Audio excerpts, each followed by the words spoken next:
బాలబాలికల రక్షణ కోసం పటిష్టమైన చట్టాలతో పాటు బాలల ప్రత్యేక హక్కులను కూడా భారత రాజ్యాంగం కల్పించిందని జిల్లా లీగల్ సర్వీసెస్ అథారిటీ కార్యదర్శి న్యాయమూర్తి స్వాతిరెడ్డి అన్నారు. ఎలాంటి ఉచిత న్యాయ సహాయం కావాలన్నా జిల్లా న్యాయ సేవాధికార సంస్థను సంప్రదించాలని సూచించారు. సిద్దిపేట జిల్లా నంగునూరు మండలం నర్మేట గ్రామంలోని కస్తూర్బా గాంధీ బాలికల పాఠశాలలో విద్యార్థులకు లీగల్ అవేర్నెస్ కార్యక్రమం నిర్వహించారు. అనంతరం కస్తూర్బా గాంధీ బాలికల పాఠశాలను కలియదిరిగి తరగతి గదులను, వంట గదులను, చుట్టూ పరిసరాలను, మధ్యాహ్న భోజనాన్ని పరిశీలించారు. అనంతరం మాట్లాడారు. శ్రీ చదువుకుంటే దేశం బాగుపడుతుందనే ఉద్దేశంతో శ్రీ విద్య నిర్మాణంకై చాలా ప్రయత్నాలు జరుగుతున్నాయి. అయినా కూడా అనుకున్న స్థాయిలో స్త్రీలను ముందంజను తీసుకోవడానికి ఇంకా పడుతున్నాం. అంటే కంప్యూటరైజేషన్ వచ్చినాక కూడా ఇంకా మనం అనుకున్న స్థాయిలో స్త్రీలను ముందంజలు నడపడానికి ఇంకా పడుతున్నాం. అంటే మనకు కొన్ని రూట్ లెవెల్లో ఇలాంటి సెషన్స్, ఇలాంటి కౌన్సిలింగ్ అవసరం అని చెప్పేసి నేను కోరుకుంటున్నాను.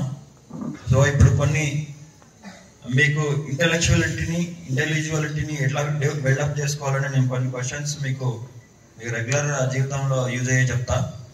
ఎవరైతే చెప్తారో వాళ్ళు చెయ్యెత్తి చెప్పాలి. ఓకే. భారతదేశం మొట్టమొదటి ఉమెన్ మహిళా టీచర్ ఎవరు? ఒకరు చెప్పాలి, హ్యాండ్ రైజ్ చేయాలి. చెప్పు. Very good. నెక్స్ట్ ఇంకో క్వశ్చన్. నైటింగేల్ ఆఫ్ ఉమెన్ అని ఎవరిని అంటారు?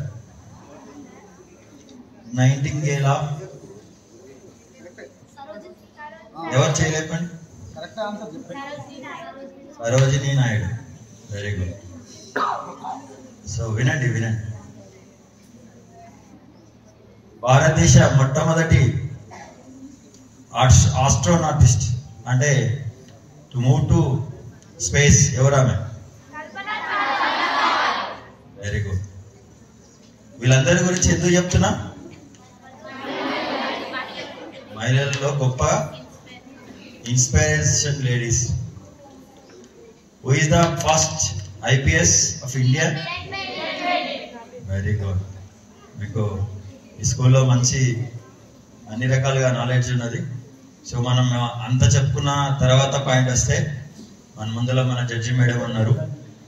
మహిళలు కష్టపడి చదువుకుంటే ఎంత ముందంజలో పోవచ్చు. నమస్కారం అండి.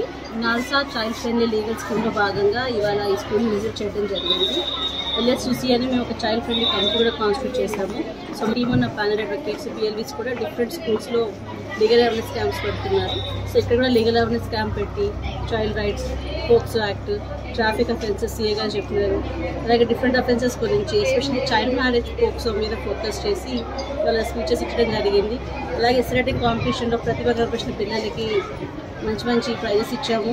సో ఎంకరేజ్ చేయడానికి బుక్స్ ఇవ్వడం జరిగింది. సో ఈ స్కూల్లో కూడా ఇన్స్పెక్ట్ చేయడం జరిగింది. సో నీట్గానే మెయింటైన్ చేస్తున్నారు. కెపాసిటీకి కొంచెం సరిపోవట్లేదు. సో అదర్వైజ్ ప్రాబ్లమ్స్ ఏమీ లేదు.